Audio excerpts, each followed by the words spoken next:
Olá, amigos do Vestibulando. Tudo bem?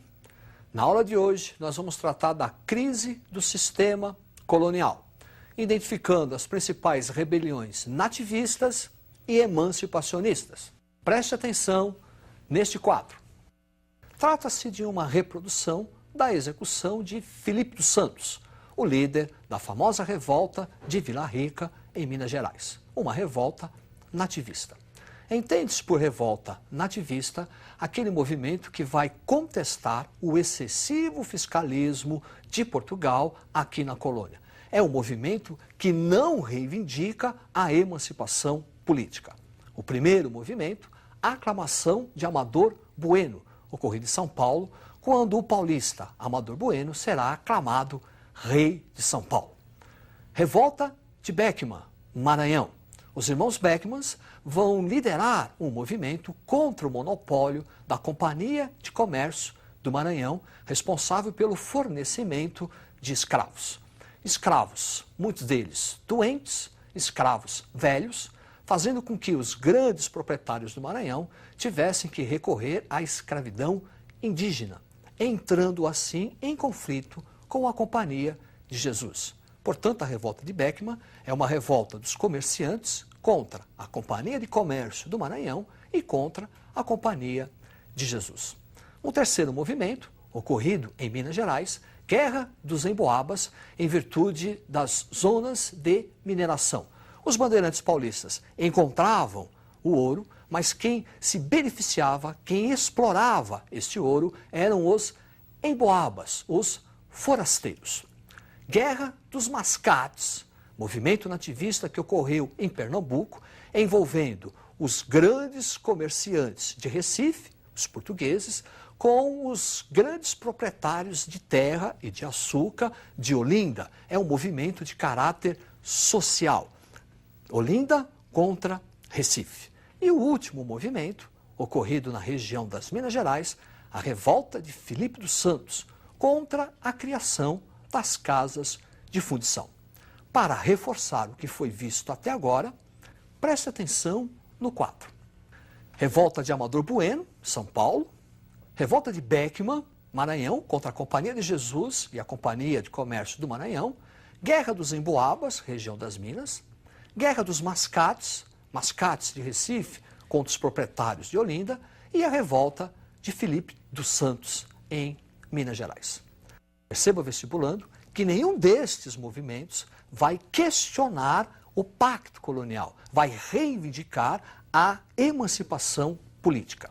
Agora, nós vamos tratar dos chamados movimentos emancipacionistas, que, como o próprio nome diz, vai questionar a dominação política de Portugal sobre a área colonial.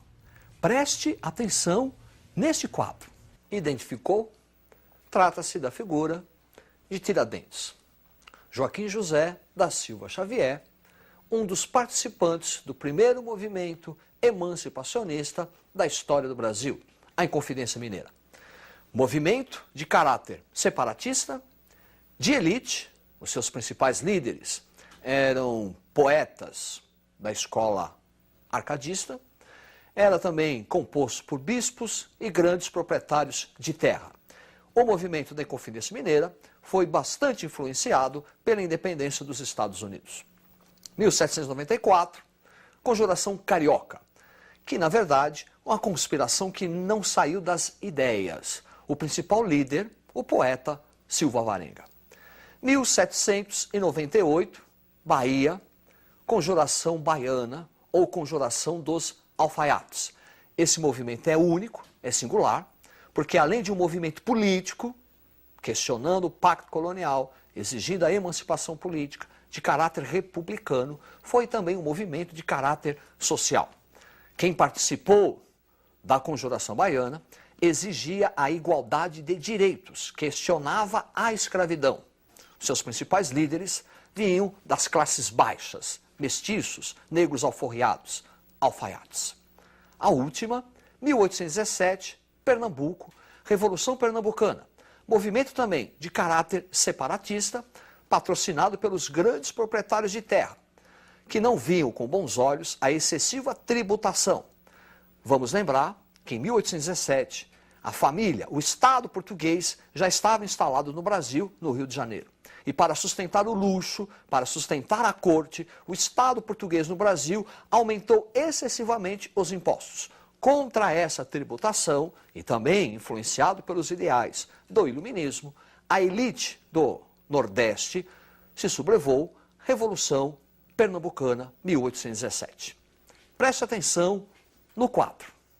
Olha aí, movimentos emancipacionistas influenciados pelo iluminismo, aquele movimento filosófico da França de liberdade, igualdade, fraternidade, o liberalismo, a ideia de livre mercado, patrocinada pela Inglaterra, e movimentos de caráter republicanos, em virtude da forte influência da independência dos Estados Unidos da América. Agora, parece paradoxo, mas se os movimentos emancipacionistas são republicanos, por que que o Brasil, após a sua independência, optou pela monarquia?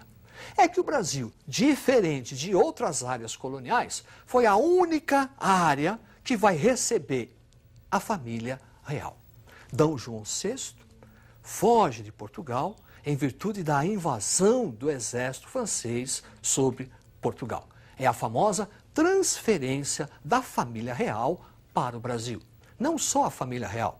Entenda, vestibulando, é a transferência do Estado português para o Brasil. As instituições portuguesas vieram para o Brasil. Vieram para cá juízes, vieram para cá nobres, vieram para cá o exército português.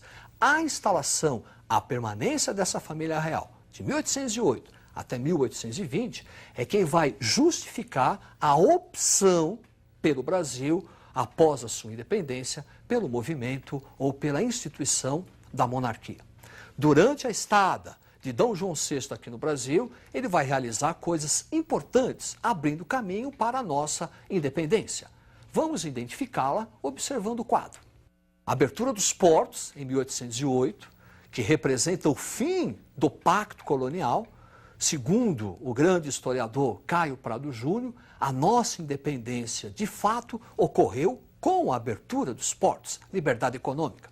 Depois, a assinatura dos tratados de 1810, envolvendo Portugal e a Inglaterra sob o comércio da área colonial.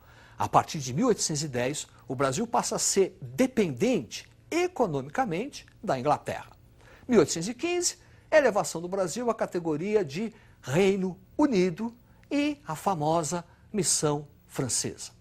A partir de 1815, juridicamente, o Brasil não é mais colônia de Portugal, é elevado a Reino Unido. E sobre a Missão Francesa, vamos destacar aqui o papel de Rugendas e o papel de Debré, que vão muito bem mostrar a fauna e a flora brasileira do período, bem como os costumes do Rio de Janeiro durante a presença da família real aqui no Brasil. Em 1820, em Portugal, vai ocorrer um movimento, um forte movimento social chamado Revolução Liberal do Porto, considerada a causa imediata da independência do Brasil. Liberal, porque lá em Portugal acaba-se esse movimento, contribuiu para o fim do chamado absolutismo monárquico. O poder não está mais nas mãos do rei. O poder, por força da Revolução, foi transferido para as cortes portuguesas, o poder legislativo. Mas essa rebelião também tem um caráter conservador. Quer dizer, a nobreza, a burguesia lusitana, queria tirar o poder do rei para poder recolonizar o Brasil. É por isso que essa revolta, a Revolução do Porto, é considerada a causa imediata da nossa independência. D. João voltou por força da Revolução, mas deixou aqui no Brasil o seu filho, o príncipe regente Pedro I, que em 7 de setembro de 1822, às margens do Ipiranga, proclamou a independência. Preste atenção nesse quadro.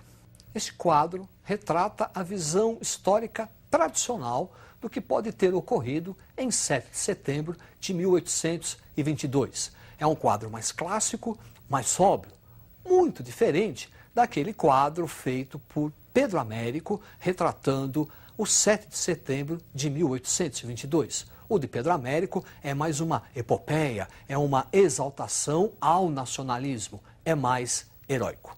Agora, vestibulando, a independência do Brasil não vai provocar rupturas na história, não vai provocar mudanças muito grandes. Antes da independência, o Brasil era agrário, monocultor, escravocrata. Após a independência, continuou agrário, monocultor, escravocrata. Antes da independência, o Brasil já tinha um regime monárquico. Após a independência, optou-se pela manutenção desse regime monárquico como forma de garantir os privilégios da classe dominante, especialmente o latifúndio e a escravidão. Antes da independência, o Brasil era dependente economicamente da Inglaterra, por força de uma balança comercial desfavorável, uma importação de produtos manufaturados a alto preço e uma exportação de matéria-prima a baixo preço. Antes da nossa independência, o povo, a classe popular, não participava das decisões políticas. Após a independência, continuou assim. Quer dizer, no Brasil, classe popular não é ator, é telespectador. Haja vista que a independência do Brasil foi patrocinado pelos grandes proprietários de terra. Foi liderado pelo suprassumo da elite, o próprio príncipe regente. É isto aí, estude, até a próxima, uma boa sorte.